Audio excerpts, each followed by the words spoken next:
Hello everyone, আসসালামু আলাইকুম। Welcome to my channel Sumaya's kitchen. Hopefully আপনারা সবাই অনেক ভালো আছেন। কোরবানির ঈদ উপলক্ষে তো গরু খাসির মাংস অনেক খেলেন, এবার একটু ভাত ভর্তায় ফিরে আসা যাক।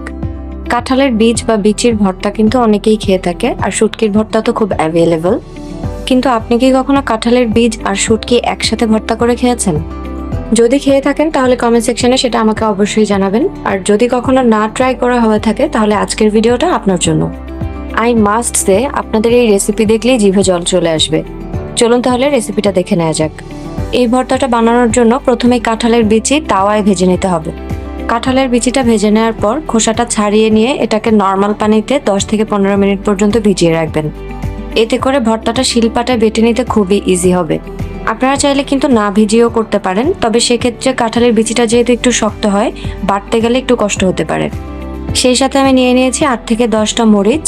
শুকনো মরিচগুলোকে আমি টেলে নিয়েছি। তারপরে নিয়ে নিয়েছি শুটকি। এটা লোটে মাছ হলেও এটা লইট্টা মাছ হিসেবেই খুব বেশি পরিচিত, তো সেই মাছেরই শুটকিটা আমি এখানে নিয়ে নিয়েছি। 7 থেকে 8টা হবে। শুটকিটাকেও কিন্তু আমি ভর্তা করার আগে তাওয়ায় একটু ভালো করে টেলে নিব। আর সাথে নিয়ে নিয়েছি ধনেপাতা। এটাকে বিলেতি ধনেপাতা বলে, আমি জানি না আপনারা কে কি নামে চেনেন। এই ধনেপাতাটার ফ্লেভার একটু স্ট্রং, আপনারা চেষ্টা করবেন যদি হাতের কাছে থাকে তাহলে এটাই ব্যবহার করতে। চলুন তাহলে এবার ভর্তা বানানোর মূল পর্বে চলে যাই। প্রথমে আমি শিলপাটায় মরিচগুলোকে বেটে নিব। সামান্য একটু পানি দিয়ে নিচ্ছি যাতে করে বাটতে এটা ইজি হয় এবং তাড়াতাড়ি মিহি হয়ে যায়। তবে হ্যাঁ, ঝালটা কিন্তু আপনারা আপনাদের প্রেফারেন্স অনুযায়ী অ্যাড করবেন।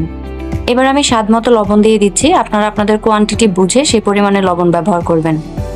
লবণটা দেওয়ার পর আমি এখানে মরিচটাকে প্রথমে একদম ভালো করে মিহি করে বেটে নেব। দেখতেই পাচ্ছেন মরিচটা কিন্তু সুন্দর করে বাটা হয়ে গেছে। এবারে আমি কাঁঠালের বিচিগুলো দিয়ে দিচ্ছি। দেখুন কাঁঠালের বিচিগুলো কতটা ইজিলি বাটা যাচ্ছে। খুব বেশি না, আমি এগুলোকে প্রায় 8 থেকে 10 মিনিটের মতো একটু পানিতে ভিজিয়ে রেখেছিলাম। সো বীজগুলো ভিজিয়ে রাখার এই ট্রিক্সটা আপনারাও ফলো করতে পারেন। সবগুলো বীজ একবারে দেইনি, সবগুলো একবারে দিলে অবশ্যই একটু বাটতে কষ্ট হয়ে যাবে, তো অল্প অল্প করে আপনারা এইভাবে বেটে নেবেন। আমি কয়েকবারে বীজগুলো দিয়ে নিয়েছি, দিয়ে সবগুলো বীজ আগে ভালো করে বেটে নিব।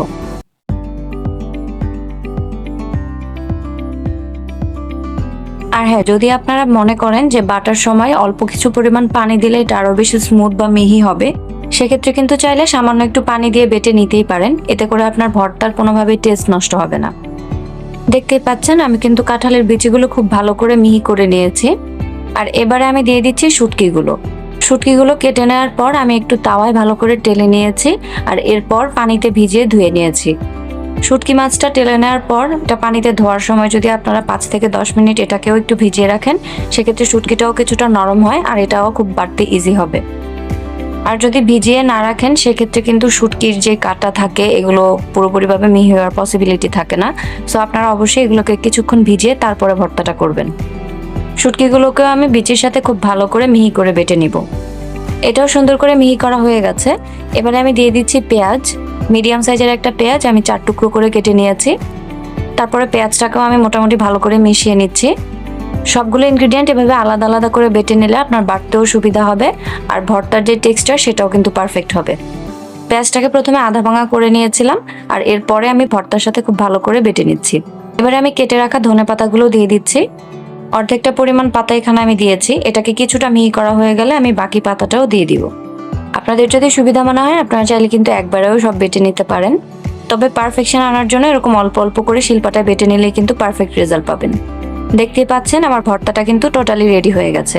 সবশেষে একটু লবণ চেক করে দেখবেন যে সবকিছু ঠিক আছে কিনা। তৈরি হয়ে গেল কাঁঠালের বীজ আর শুটকি দিয়ে জিভে জল আনার মতো একটা ভর্তা। এই ভর্তা দিয়ে আপনি অনায়াসে 2 প্লেট ভাত খেয়ে ফেলতে পারবেন। ভর্তার আউটলুকটা কতটা লোভনীয় সেটা তো আপনারা দেখেই বুঝতে পারছেন। তাই ঝটপট এই লোভনীয় ভর্তার রেসিপিটা একবার ট্রাই করে দেখুন। আর আপনার পরিচিত ভর্তা প্রেমীদের সাথে এই রেসিপিটা আপনি শেয়ার করতে পারেন। আর ট্রাই করা হয়ে গেলে কিন্তু কমেন্ট সেকশনে আপনার ফিডব্যাক জানাতে একদমই ভুলবেন না। দেখা হবে আবার নতুন কোনো রেসিপি নিয়ে। আল্লাহ হাফিজ।